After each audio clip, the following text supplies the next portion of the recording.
Hello.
Hi, can you hear me? Can I be heard? Yes. I realized what I happened realized was what. it wouldn't let me unmute myself because I hadn't clicked approve of being recorded. I had to give approval that you're recording me for it to unmute me. FYI, in case you have this problem in the future. Okay, perfect. Hi, everybody. Welcome, and thank you so much, Rabbi Seinfeld, for joining us today.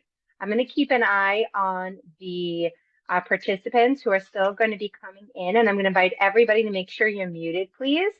Feel free to be on video so that we can see your beautiful faces, but make sure that you're muted. And you can put your questions in the chat, and we will try to make some time at the very end to answer questions. I wanted to introduce Rabbi Seinfeld. We've been talking about his amazing book in your emails and in our WhatsApp group. And Rabbi Seinfeld, you're joining our Shara Bitachon class that we learn all about the context of health and wellness being part of our Avodat Hashem. And so I have been sharing about your book, which I thought was absolutely amazing, Body and Soul. And we're going to put another link in Amazon that was in your email, also in the WhatsApp group for everybody who might want a copy. And as we talked about here, it really went through from sources, from people of our generation, leaders of all the generations, how seriously in their private personal observance they took this mitzvah of being healthy and this mitzvah of taking care of their weight, their food, their exercise. And so I'm going to turn it over a little bit to Rabbi Seinfeld. Please tell us a little bit about how this work came to mean so much to you and about your book. It's an honor to be here to be with such a chashuv group. This is a 10-year project that I was doing outreach, and someone asked me, "What is the Torah?" We taught that the Torah contains wisdom about anything and everything in life. Someone said, "What does the Torah say about physical fitness?" And I didn't have a ready answer. I decided to start researching it. And I came up with working with a friend, we came up with a list of maybe 1 page of Torah sources, and that expanded to 2 pages and 3 pages and then 4 pages. And at some point I thought, maybe this could be useful in a book format. And I spoke to my own Rebbeim about it, including Rabbi Yitzchak Berkowitz Shlita in Yerushalayim, who told me, yeah, go for it. Just make sure if you're going to publish it, don't all he said to me was, don't make it too hard.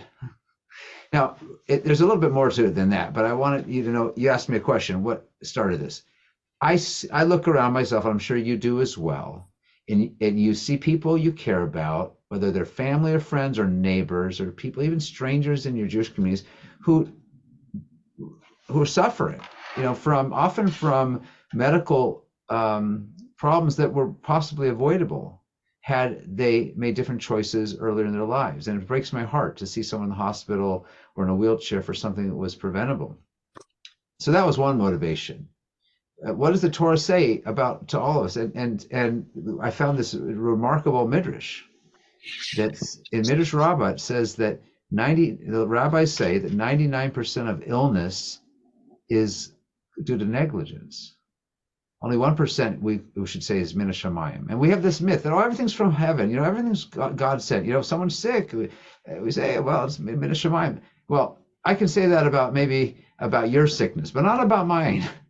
I have to look inward and say, did I really take care of my health? Was I sleeping properly? Was I eating properly? Was I moving my body adequately, etc.? The things that we know from Chazal, from Rambam, and doctors that we are supposed to do to take care of our health.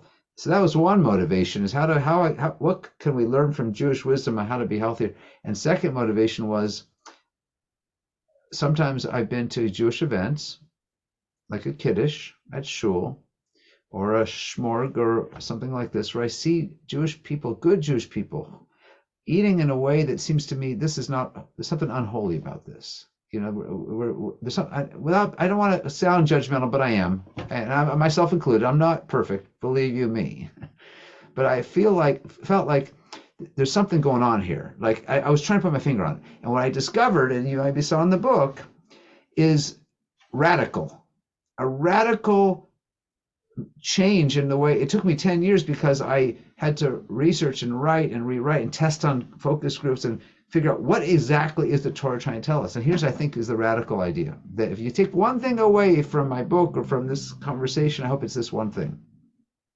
If you go to a group of educated Jews and ask the following, I mean Jews who've had a Jewish day school education in Beis Yaakov or yeshiva, ask them the following question: what's the first mitzvah in the Torah?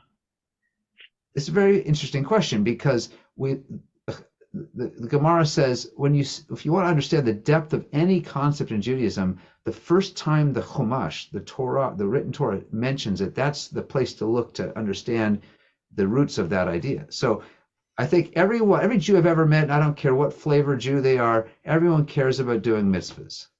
So it should be interesting to all of us, where does the Torah first talk about mitzvahs? In my informal survey, when I asked the educated Jews, 8 out of 10 don't know the answer.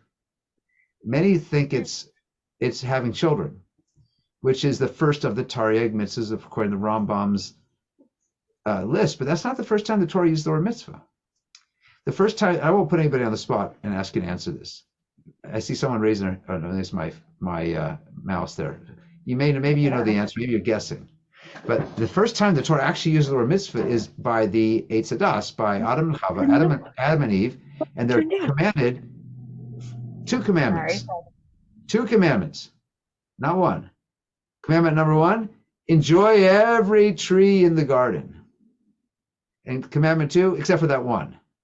It's fascinating that the whole concept of mitzvah is being taught around food, what we should not eat and what we should refrain from eating. The idea of self-control and taiva and desire, that's the whole concept of mitzvahs there. And what I would like to suggest to you is the following radical idea, that the fact that we see this abundance of cheap calories in our society and this worldwide obesity epidemic, which was declared 23 years ago by the World Health Organization, and it's getting worse and worse, is not a random coincidence that we feel like we're on the footsteps of Mashiach coming.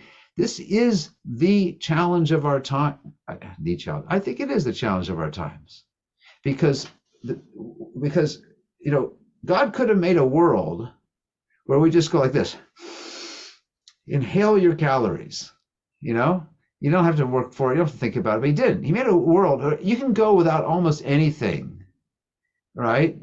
For a long time, that you can go without a lot of things, but you can't go without food. Like food is every single day, basically. You have to eat every day. We do have fast days, that's true, but where we go without food for a while, but that's the exception, right? We have to eat every single day. There's something about food that's not only part of our biology, but part of our avodas Hashem, part of our spiritual trajectory we're meant to be on as Jews. And the fact that we have food as part of Shabbos and Yom Tov and so many other areas, and we celebrate completing a unit of learning, we make a siyum with food. Why is food so important? Because food has the potential to be elevated, and food, as Rabbi Tat says, I quote him in the book, it's the glue that keeps the neshama, the goof together. So food has this really tremendous spiritual potential if we have to learn how to use it properly. And by the way, I just one last word before you ask me another question. I don't want you to think that this is all about food. There's so many other health topics. And if someone has a struggle with food, or they have a food issue or an eating disorder, chas v'shalom, they should avoid that part of the book for now. There's a lot of other things you can work on that are very important for health. And so don't think that's the whole thing, but certainly that's a lot of it. So thank you so much, first of all, for that answer. And I've read every page of the book, so I highly recommend it. I'm a holistic nutritionist, and this group focuses on the aspect of bitachon in our relationship with food, this concept of abundance, right? To not deny yourself things, but to also recognize that there will be enough later. So we don't need to overindulge right now, and that the body doesn't belong to us, it's on loan. And so we have to take care of it. In terms of getting enough sleep, we have to be able to turn over some control to God in order to prioritize sleep. In order to get ourselves to move our body, we have to be able to make time for that, to make time for these things, and to appreciate and feel the immense gratitude to God for the body and for being able to move. We have to keep moving. And I would wonder if you would speak to, you mentioned a lot of amazing people in the group, in the book, right? You went through a list of Jewish thought leaders from generations, right? And how even though they often did not speak about it to their audiences, they all had a personal way that they guarded their health and that they took care of both their nutrition and their fitness and their sleep. And I was wondering if you could speak to that in reference to how we can all be working on ourselves without this, like, another, sometimes people said, but I don't want it to be so heavy. So much of my Judaism already, I have to do this, I have to do this, I have to do this, and I get overwhelmed and I feel like I'm never doing anything else right. If now overeating is going to be another sin, I don't know that I want to enter into this conversation. Can you address that concern, and also really where faith and our spiritual leadership brought us to this point? Well, for example, Rav Shach Zatzal, he's a good example of a path we could emulate. He heard that white bread was less healthy than wheat bread. He learned this at some point in his life. So what did he do? He switched to wheat bread, to whole wheat. Without being radical, if I learned that product B is healthy, the product A, maybe I could switch without knocking myself out. It wasn't that hard to do. And he didn't say, well, I like white better. Wheat's healthier. I'll learn to like wheat. That's an example of how you can become healthier just by a small change. And dietitians will tell you that's can make a big difference in long-term health, switching from white flour to whole wheat flour, and without having to stop eating whatever you were enjoying eating. Even the cookies, if you can make them with healthier flour, you can still. And by the way, people think that I have a whole chapter in the book about 2 chapters about sugar. And people think I'm anti-sugar. I'm not anti-sugar. I mean, I'm not more anti-sugar than I'm anti-anything. I think sugar can have a role and a place, but I'll give you an example. Okay, so I was at a chasana recently, and there's a rabbi there with me at the chasan's tish, and I happen to know that he's pretty careful about his health, and I saw him drinking a full cup of soda. And he's, by the way, like I said, he looks healthy, but I don't think he knows what soda actually does to your liver. A whole cup of soda, it's really, really harmful substance.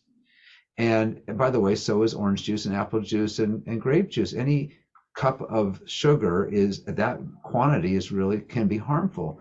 So I just shared with him. I said, "Look, I care about you. I'm not bashful. I'm going to tell you. Here's what I learned about what soda can do to your liver." And he asked me, "Isn't it a question of moderation?" And essentially, that's what Hmm. you're asking me. How do you balance? Without being radical. I said, "Sure, but it depends on how you define moderation. Is moderation mean a whole cup of soda once a week?" To me, that's one way, but you could look at it differently. How about just a little bit? How about just one shot glass of soda?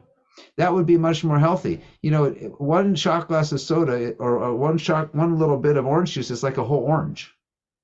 Now Hmm. think about this. The Kadosh Baruch Hu gave us something called an orange. It's a beautiful, wonderful thing, and we have mastered the technology of extracting the sugar out of that and putting it into liquid form. But that's not the way it was given to us. And there's nothing wrong with having a little orange juice, but understand that if you just have a little bit, you should get that joy, that enjoyment. You don't need to have all cup. That's what I think is a way to go. Don't try to go cold turkey and cut down to zero. That's going to be unhealthy. But you could cut down a little bit, even if you cut down to half a cup. The Chafetz Chaim lived long enough that he, in his world, before, there were smokers, people smoking cigarettes, and he clearly saw how unhealthy they are. And he wrote an advice to someone who wants to quit cigarettes. He didn't say quit. He didn't say cut out cigarettes. He didn't say that. You know what he said? Can you probably guess what he said? He said, if you smoke 10 cigarettes a day, try cutting it down to 9. And maybe after a while you cut down to 8. If you recognize that that's the goal, and that's true of any kind of growth, and what you learn from all the masters of Musar, don't try to do too fast. A little by little, baby. If you're trying to lose weight, same thing. If you go too fast, it's going to backfire for most people.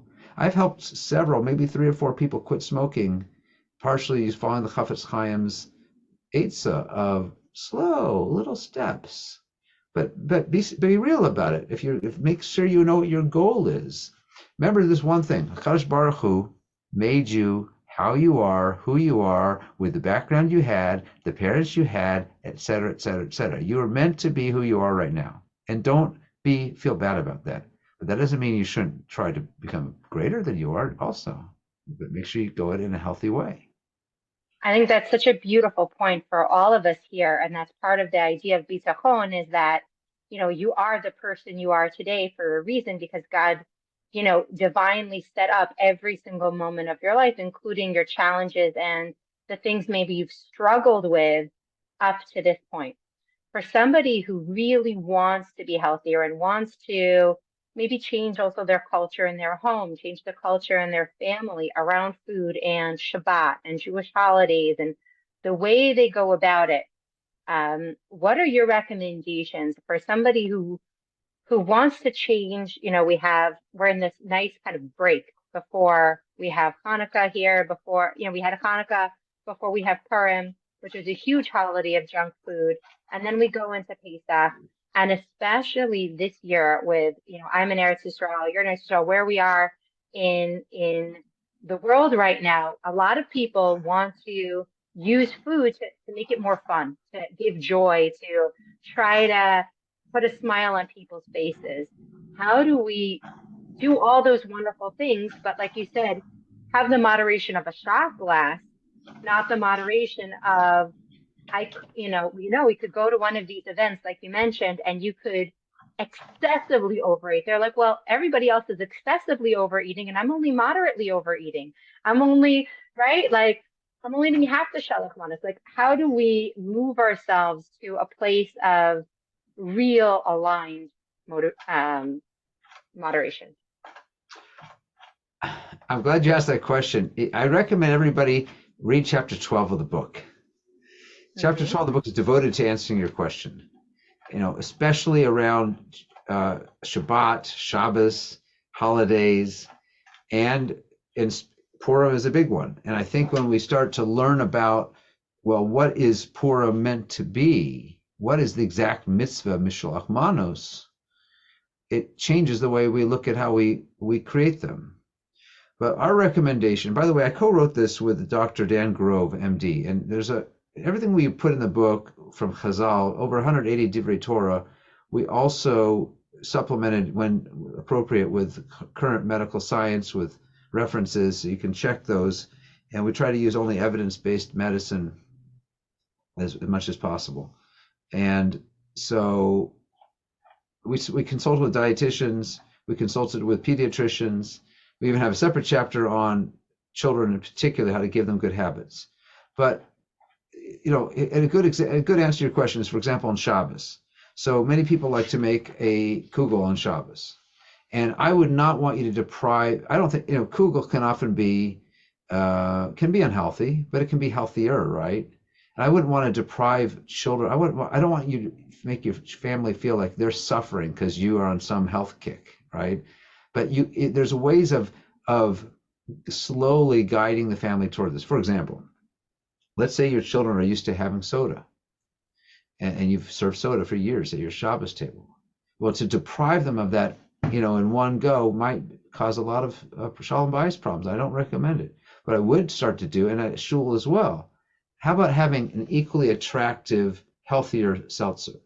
So there's soda and seltzer. Have them both on the table and get people used to that.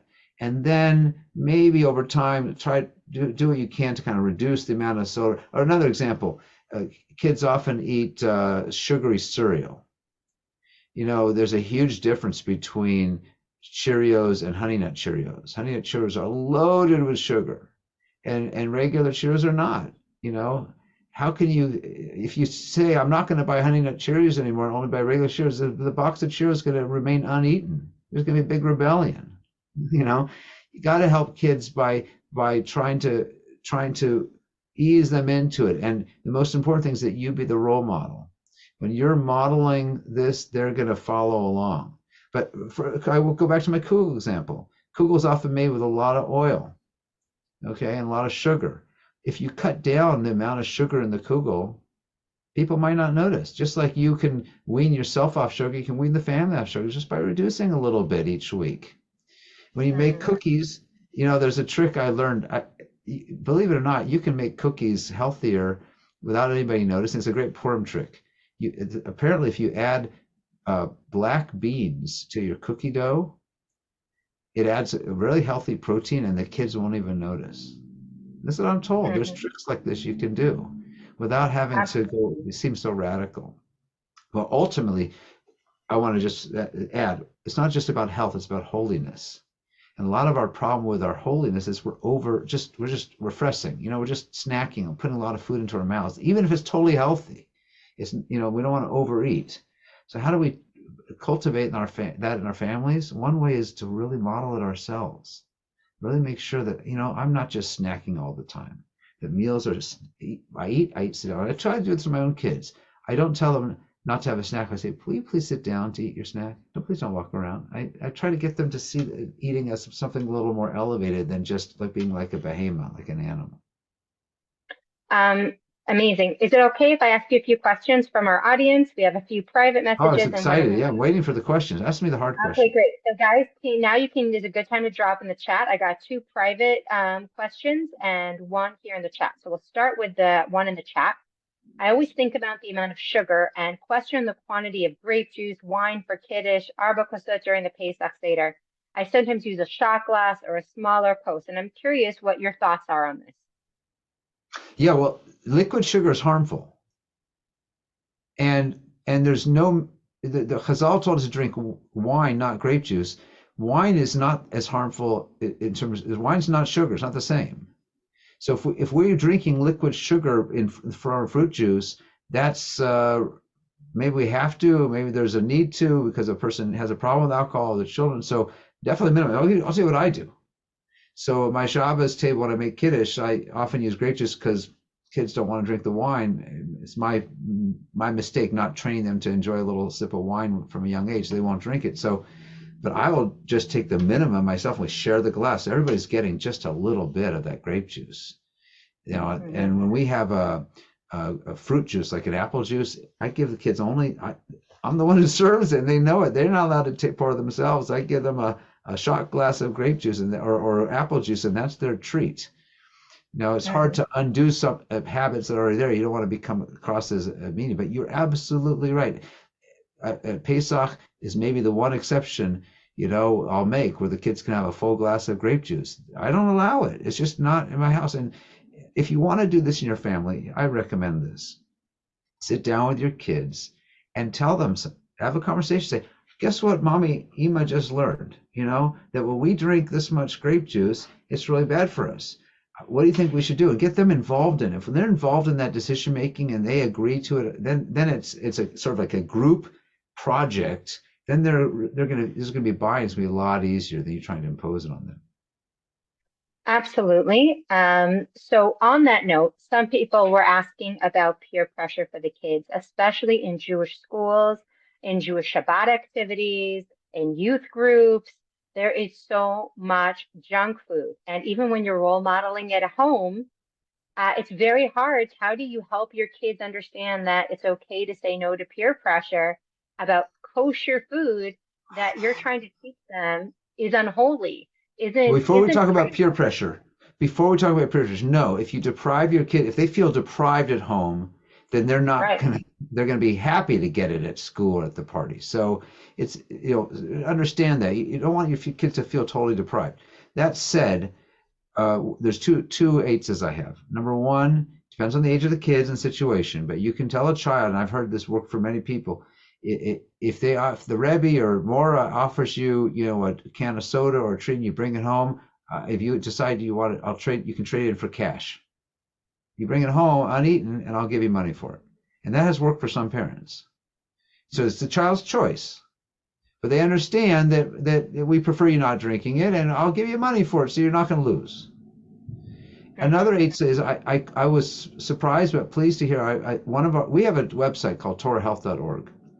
It's a free website. You can actually get some excerpts from the book there and other resources that are related to this topic. There, you might find it very useful actually if you look at TorahHealth.org. So we have people sign up on TorahHealth.org to be volunteers in their local communities to try to raise the bar there. And one of our volunteers in Los Angeles told me, she said, at her child's school, they don't do this, what you just said, which is the exception, right? I said, how did that happen? She said, because a bunch of us parents got together and we insisted that they not give out soda and junk at our child's school. And we all insisted. And if it comes from the parents, if they insist, and the gang up on the school will apparently listen, but it has to be a group effort, and it's not easy to do. And one of my hats I wear is I train teachers, especially afternoon teachers, the general studies teachers. You have no idea what it's often that junk's given out in the morning, and then the Hmm. afternoon teachers are the one who pay the price. Absolutely. We had another very interesting question about, so I recommend very often that my clients food journal without having to try to reach a certain macro or calorie or anything for mindfulness, for understanding, for awareness. And somebody said that, through their own food journaling journey, they felt like their daughter said that like their mother was giving them an eating disorder because she was being so mindful of what she was eating that she had to write it down and she had to pay attention. And it made her feel very uncomfortable. What would you say to parents who get a negative response from their kids and they're not making their kid do anything, but they're changing? They're changing their attitude towards food. They're changing I always say the more you do it with simcha, the better the reception. But for some people, it's very hard when the people around them are not being supported. it, Eating disorders, especially among adolescent girls, is a very big concern, and we have to be very worried about that. We definitely don't want that. And we have actually a whole page on the Torah Health about that topic, and I recommend you check those resources. Um, I believe that it's the path towards avoiding that is to make clear. I don't Body image is not. We're not concerned about how we look. We reject all media that might be out there that's telling us how your body looks matters. What I do care about is I want to be a thoughtful, appreciative, mindful eater and health. I want to be healthy, and that includes moving my body, includes sleeping well. And I think that as long as it's important to have that conversation with a teenager or even a pre-adolescent. Why does this matter? Make it clear. You're beautiful. You're beautiful at any size. And we're not looking at beauty that way. But what God cares about, what Hashem cares about is, do we eat like a mensch? Do I do I talk with my mouth full, or do I chew my food and appreciate it? That's what God's looking at, not your body image. And that's it's yeah. I think the best way is to have a conversation. Why is Ema doing this? Why does this matter? And what So does the on society that note, say? right, on that note about society, we live in a world and many women who are overweight, they know it's unhealthy, they know it's all those things, and they want to get to a healthy weight where they feel good in their body and they know their body's in a healthy place. But of course, they also want to feel more aesthetically pleasing. They want to feel more confident. How do they allow both feelings to exist in a Torah perspective? How do we allow the fact that and not feel like we're being then too gashmias, that we do care how we look, but that we do also really want to do it from a spiritual place?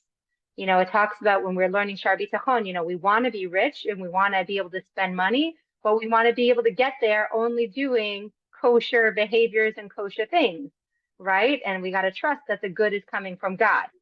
So, how do we play with both of those realities that all women face? It seems to me the litmus test for um, any goal I have in life, whether or not it's the right goal, is how is this part of my avodas Hashem or not? If Hmm. this is part of my avodas Hashem, great. If it's not, then maybe it's not the right thing. And I'll give you the example of a nice home. How nice does my home need to be? How fancy does my furniture need to be? Should I be like the Chafetz Chaim who didn't even have a chair? He only had benches. Is that the kind of home I should have? Well, no. And I can give reasons why for my avodas Hashem, I need to have chairs. I need to have, paint that's not chipped, peeling off the walls. For me, that's important for my avodas Hashem. And if I can say that with real honesty that this is part of my avodas Hashem, then that's the right way to go. And if I want to be able to dance on my children's and grandchildren's chasanas, then I need to be strong. I need to exercise. And if I want to be attractive to my spouse, then I need to make sure I take care of myself. And if I need help to do that because I struggle and it's really hard to stay on, then maybe I need to hire a RD, a registered dietitian, to give me as a coach. And I think most people do, to change habits, or a personal trainer to get an exercise. I mean, most people cannot motivate themselves to change without a friend, a coach, or something. And there's nothing wrong with that. That's the right way to go. Rav Hirsch says, and I quote him I think it's such an important quote. I put it in the introduction to the book. Rav Hirsch says in one of his comments in his Chumash, his Perush on the Chumash, says, a person cannot achieve their fullest spiritual potential if they're not strong physically. Now, that's not talking about image per se, which was your question, but taking care of your health your physical health it's a package deal, and if you do it properly, follow the Rambam and the doctors, and are eating and exercising and sleeping properly, then you're going to feel better, you're going to have more energy, you're going to look better. It's going to be a whole package and be great. You're going to be glowing. You probably already are glowing, but you'll be glowing even more. And that's how Hashem wants to be. And by the way, it's a kiddush Hashem. When a non-Jew or a not yet frum Jew looks at a Torah Jew and says, "Look at that nice looking, healthy Jew. That's good to be a Jew." We should be, as Rabbi Hari Belavsky of the Golders Green Shul in London told me when I was recruiting him for my rabbi's list. He said, "We Orthodox Jews should be at the vanguard of good health." Because we, of all people, as you said at the beginning of this conversation, Lily, we should appreciate the matana of the goof. The body is such a gift, and if I'm not taking care of my body to its my best ability, then I'm not fully appreciating the gift that Hashem gave me. And there you go. There's your avodas Hashem that I asked you about at the beginning of this answer. Taking care of my body to the best I can and making it as healthy as I can, and keeping it as beautiful as I can, is part of my avodas Hashem, to show Hashem how much I appreciate the body He gave me. You have some people who are at different levels of learned, so I just want to define for everybody, Avodat Hashem is your divine service.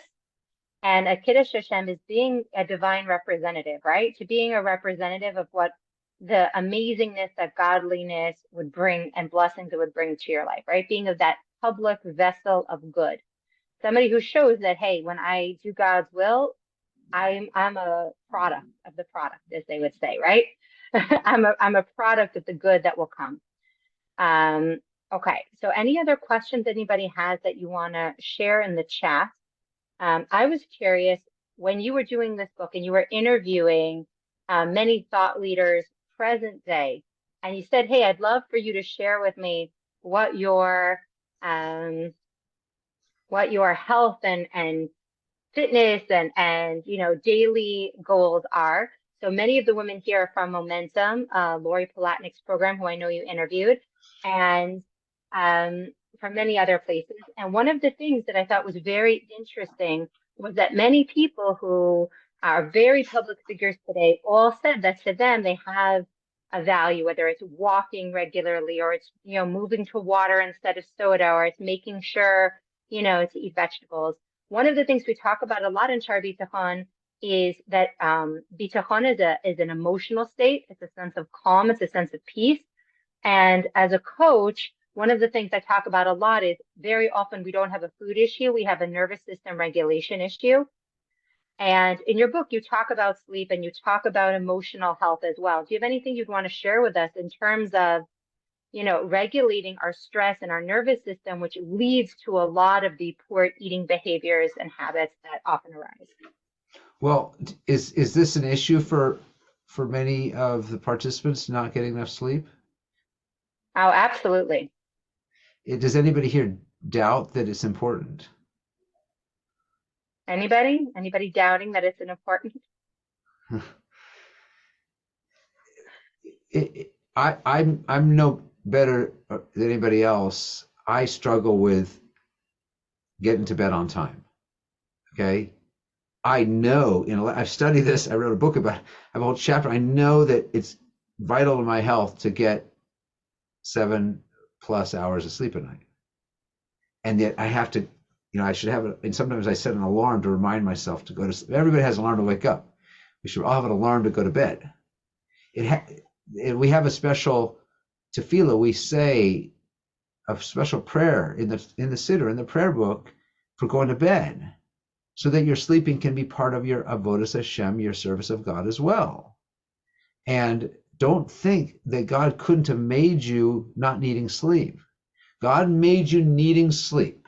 Rambam says 7 hours minimum. The doctors say 7 hours minimum. So shut it off. Shut down the screen. Shut off whatever you're doing. Say, I guess I'll have to continue tomorrow. Understand that it's, yourself. You're so much calmer and happier. My first job out of college, I was a public school teacher. If you really want to sharpen your teeth in life, become a public school teacher for a year. And I cannot imagine a more stressful job, a first-year teacher in any school, than where I was, all the more so. And here's what I learned that year. Most of the time I was tired, I was exhausted, and I was hard. The days where I had a really, really good night's sleep the night before, it didn't matter what those kids did, I was happy. I learned early on. I was fortunate to learn this, and you maybe know this. If you don't know this, I promise you, if you can get yourself to have a good night's sleep, you can handle almost any stress, besimcha, with joy. And if you're tired, man, it's really hard to be alive. This is one of the most important things you can do for your mental health and your emotional well-being, is to figure out how you're going to get a good night's sleep. And it may be that you need to have a power nap in the afternoon. I wrote about that in that chapter as well. The power nap can help make up for not a full night's sleep. If you can have the opportunity to train yourself to have one and get that good rest, but you need your rest. You need it. It's not an option. It's not like, well, I can't do it because I'm too busy. Not okay. You need to do it. And I'm telling you, Women, so okay, I'm a who feel card-carrying rabbi, and I'm telling you, you got to do it. so for women who feel the burden of the home and the children, and many women here have teenagers, and we discussed in our last call, we were in the chapter talking about the levels of God's care and the way he speaks to us is the way, you speak from your baby till that child becomes an adult, right? So many people here have adult children, teenagers, um, and find it, and myself included, very difficult when your teenager wants to have a conversation at 10 o'clock at night, but you have to be up at 6 o'clock in the morning, to say, hey, well, what's our real divine service? For many of us, we feel like, well, we have to, the laundry's divine service and the email we have to send, like all the things are part of stuff we're supposed to do in a day. It's very hard to then say, well, everyone's going to have to go without a lunch tomorrow because I got to go to bed now, or we're going to go without that conversation because I got to go to bed now. And it's very hard, real in the moment, to make these kind of decisions. So, as somebody who's also a father and also somebody who works and is in the world, how would you speak to those real life challenges? That's me. I have such a teenager. Ooh, so I'm going to bed, and he comes down. So wants to have a heart-to-heart talk with his father. Yeah. I'm that person. Okay, I know exactly what you're talking about. And no, I will not tell him no, but I will. It's not like I have an easy answer, but I will also shorten the conversation to less than I want it to be because I have to go to bed, and that's also teaching him something. I have to go to bed. And I want him to see that there's a bedtime. And I've noticed that by my consistently doing that with him, where I don't let the conversation drag on too long, I actually see him going to bed a little earlier. I've seen him. I don't know, it's because of me. I don't want to know if I can take all the credit, but I am trying to be a role model the whole time, all the way through. I'm there for you, and I'm also modeling for you. And yes, I'm juggling. And yes, sometimes I have to cut corners. And yes, sometimes I have to not do what I want to do and go take that nap in the afternoon or the early evening. And a half-hour nap at 5 o'clock can make up for a loss of an hour at night sometimes, and you end up gaining. But there's no magic answer, but know that this is the goal. And maybe you have a few more cups of coffee. Coffee is not, we haven't found any deleterious effects of coffee. There's people think that coffee's going to be bad for you. I don't like to rely on a drug to keep me awake. I try not to, but maybe that's why Kadosh Baruch Hu gave us coffee, to help us with when our kids are teenagers. Okay, so we had a question about, some women, especially when they come 40s, 50s, 60s, and they're going through perimenopause and menopause, their health feels much more complicated than it feels for the man. Now, of course, we know God created us, he created the hormones. There is a way to navigate, but sometimes women feel like all of a sudden taking care of their health got extremely more challenging as they got older. And what was enough when they were younger is no longer enough, and they feel confused as to how much effort should be expected of them as they're getting older to take care of themselves differently. First What of would you all, I say? would recommend that you schedule a special session with me privately with your husbands. I would like to explain to your husbands that they have extra duty to help you, support you if you're in that stage of life, all stages of life. But, Mhm. there's, Rav Shlomo Zalman Auerbach, when he was at a certain age of his life, maybe about this age, in 50s, if you don't know who he was considered one of the great leaders of Torah, of the Jewish people, until his passing in 1993. He lived in Jerusalem, and once the story goes, in his biography it says, he was seen walking down the street with his wife holding hands. And for the leader of Jewish people, that seemed a little bit uncharacteristic. Let's put it that way. Someone asked him about it. Why is the Rav walking in public, holding his wife's hand? He said, my wife needs extra reminder right now that I love her.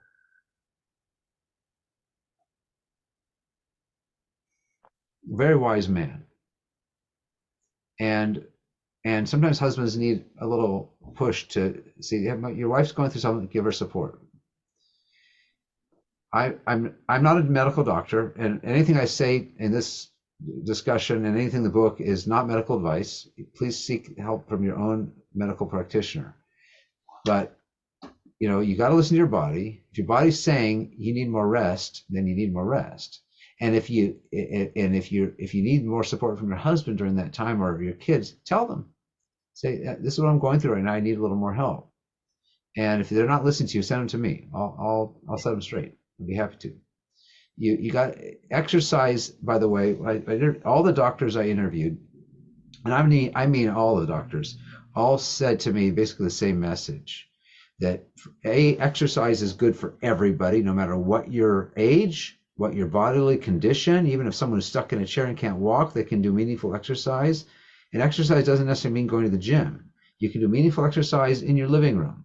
But exercise is good for your not only your physical well-being, but your mental well-being, no matter what age you are. The appropriate exercise for you. So keep that in mind. And number two, diet, what you eat makes a huge difference. Huge difference. If you're eating, donuts because it's comforting to you, you're actually not doing yourself any favor, right? Leafy green vegetables, that's the way to go. Lots of leafy greens.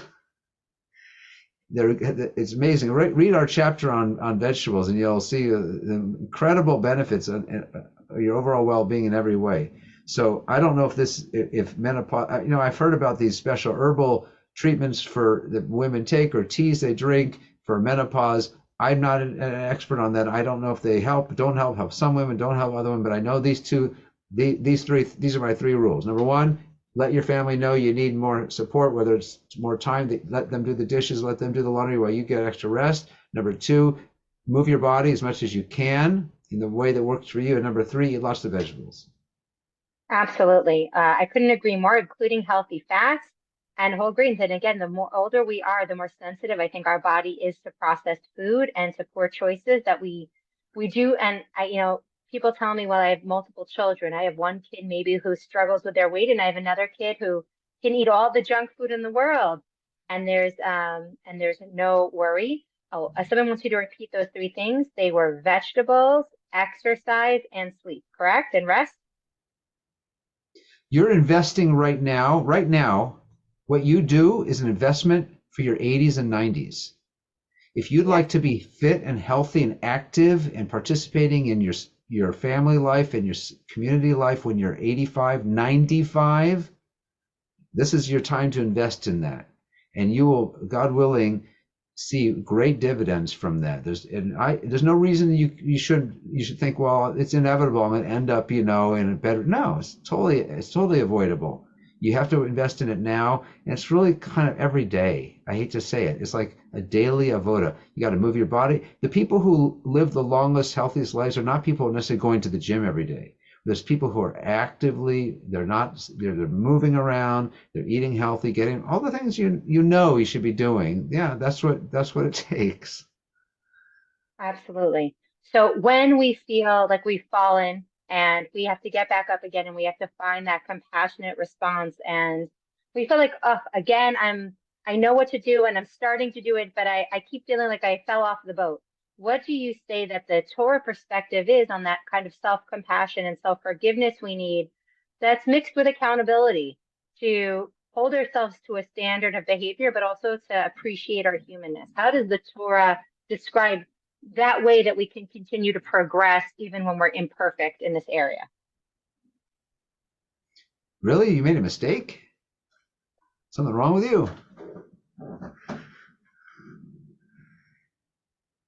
It says, Shlomo Melech, King Solomon wrote in Mishle, in Proverbs. You know the definition of a tzaddik, a righteous person? A righteous person is not somebody who never made a mistake. That's not a tzaddik. There's no such person. A tzaddik is a person who, even after making a mistake, try it again. The quote is, a tzaddik will fall 7 times and get up 7 times.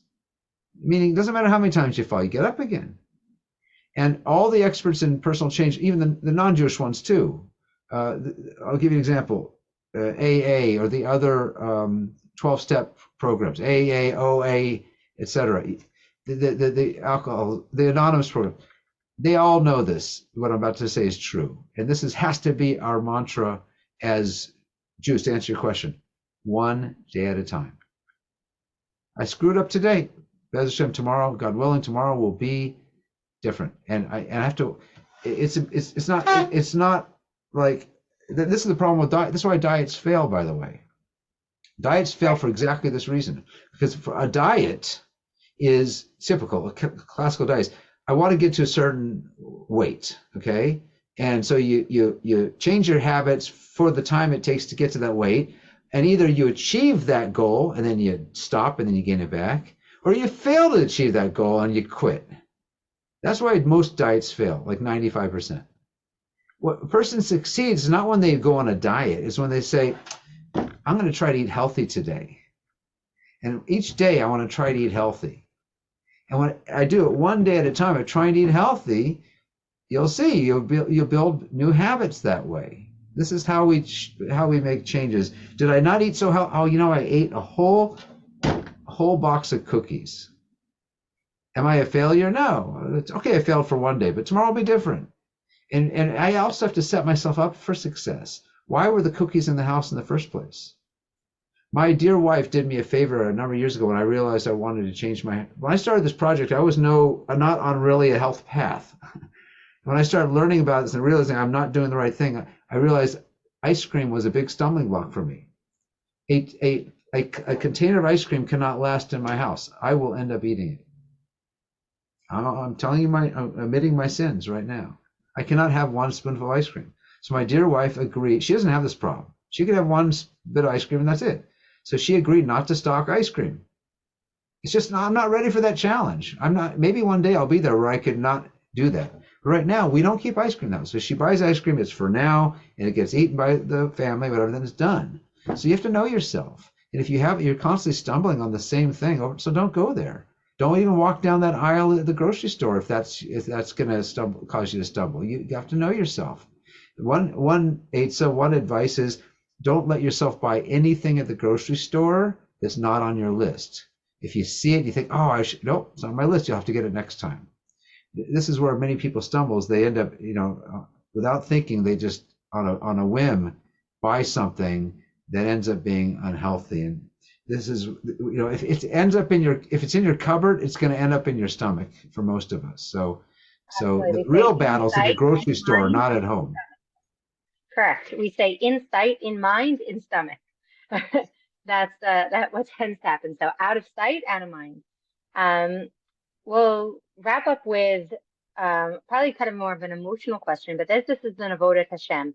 Very often we have here that people are struggling with an area outside of food. They're struggling with their finances. They're struggling in their marriage. They're struggling in another place. And sometimes they will then find that instead of focusing on the area of which they are struggling, it becomes a food struggle. If food is an easy place to dump all the stress and negative feelings about other areas of our life, so then we have now I have to lose weight. Now I have a food problem. Right now I have something that's fixable, that's in my control, versus working on other areas of our life. As you said, this was the first mitzvah that we got. The first commandment was to do with food because it's the first level of self-discipline and values alignment and behavior interacting with the world. How do we continue to, one of the things that we teach here and that I teach, to my clients is, understanding how to unhook from putting food and emotional eating and I'm just wound up or I can't regulate, so I'm just going to have a snack, or procrastination eating, all the ways that we use eating to cope with all the other challenges of life. Does the Torah have any wisdom for us on how to keep our challenges where they are instead of intermingling, this one person's having a problem with money, now all of a sudden he's having a problem with his wife, right? She's having a problem at work, now she's having a problem with food. We tend to go from problem to problem. I've two thoughts. One is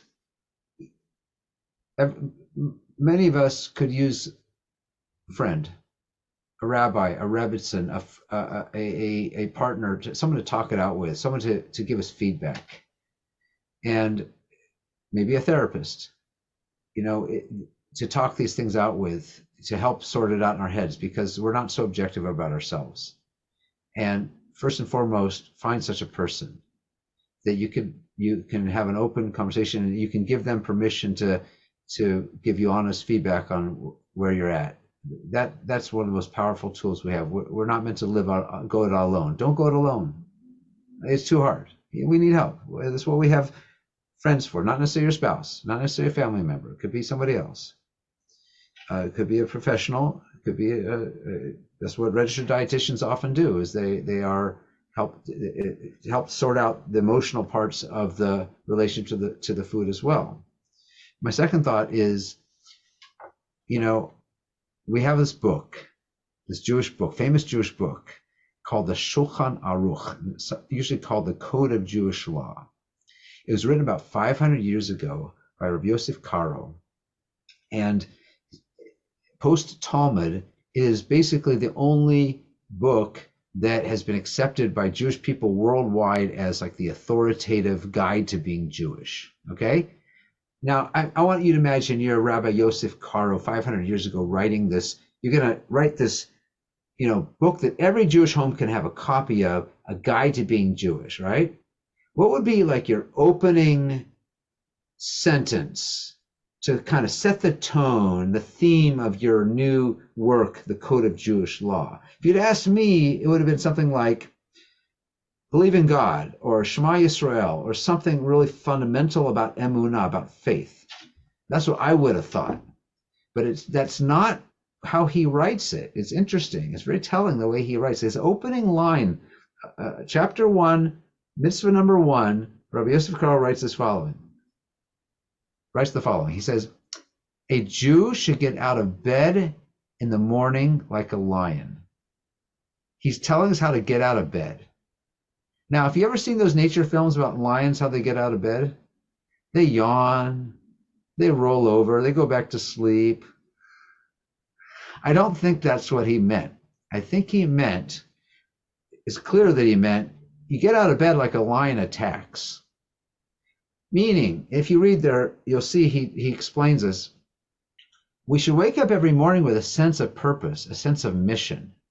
I am not an animal. I am not just a wife. I am not just a person. I am a image of God. I'm a B'Tselem Elohim. I'm here with a purpose. And my purpose is to be godly as much as I can throughout this day. Rabbi Yosef Karo is trying to tell us is that should be our meditation the moment we wake up in the morning.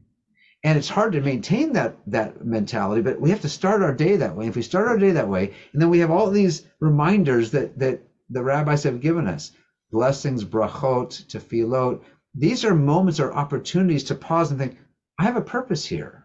My purpose is to be great. This is not going to solve all problems, but many people stumble the way you said, Lily, in terms of emotional eating because they completely forgot their purpose and they got distracted. And the antidote to that, besides having a friend to talk about your life with and remind you, is remind yourself, I'm here for a purpose. And why did God give me this desire to eat this food? So that I should eat it, or so that I should exercise that self-control muscle? So that's basically the theme of my whole book. Exercising that self-control muscle is why we're here. You're here to juggle and struggle. And yes, it's hard. Go have a friend to tell you to put her arm around you and sympathize. But yes, it's meant to be hard because that's the way you become great. Do you think someone ever built a muscle without effort? If you asked an Olympic basketball team, the best basketball teams in the world, let them play a basketball game, but take away the ball and tell them they will pay you to play basketball without a ball. We just want you to run around back and forth without the ball. The game's not going to last 60 seconds. The effort is part of the reward. If you don't have the challenge, then there's no reward. There's no interest. So don't feel bad about the struggle.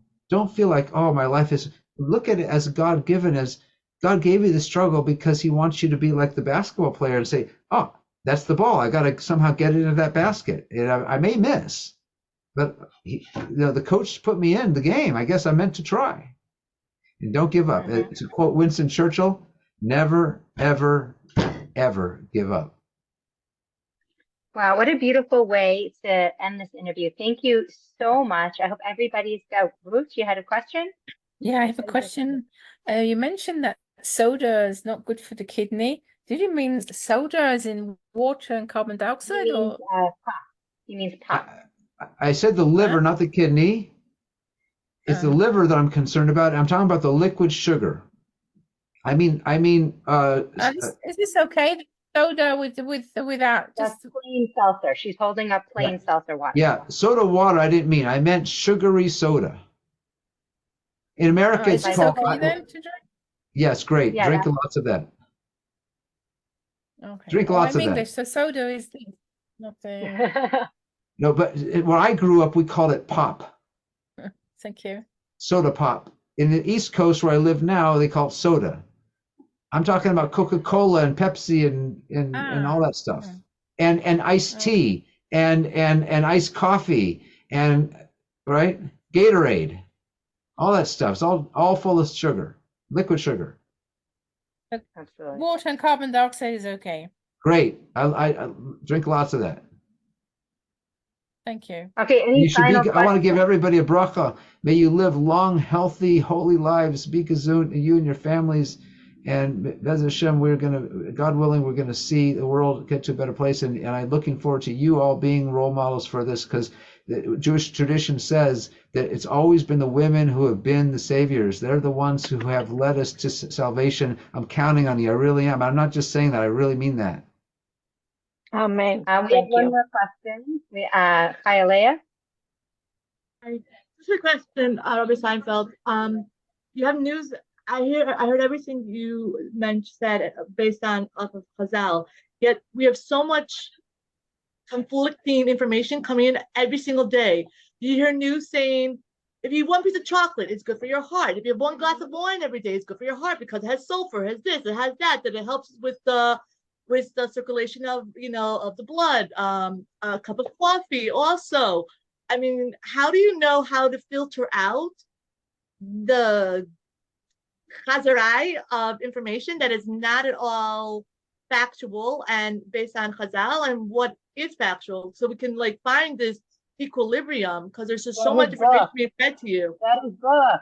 That's a book. That's a great way to segue into buy his book. We won't steal you I wrong. just promoted it. Do I get a commission on this one? You should. I'll tell you what I've told Mrs. Hayalea. I'll tell you something. Honestly, I've told many people recently. I first of all, the book sales. I don't personally profit. All the proceeds support the program, the website, etc. But that said, literally every single person who's read the book has told me it changed their life. So don't read it if you're not prepared to change. And if it doesn't help you, I'm going on record here. It's being recorded. Money back guarantee. Money back guarantee. It will help you. I know this because so many people have told me this. People who know a lot, people don't know a lot. Doctors have read it, and even if you know some of the things in the book already, it helps to be reminded. This is a good reminder. And we have a great index, so you don't even have to read the book. You can use it as a reference. You can look things up that are interesting to you, like coffee or whatever it is. I'll tell you, as a holistic nutritionist, what I loved about the book was, here we talk so much about bringing God into the relationship with the body, into the relationship with your weight, into the relationship with your behavior every day. That, it's like you said, not to get to a goal weight. It's however I'm going to get there is the way I'm going to keep behaving for the rest of my life. So I have to be aligned with every action I'm going to do.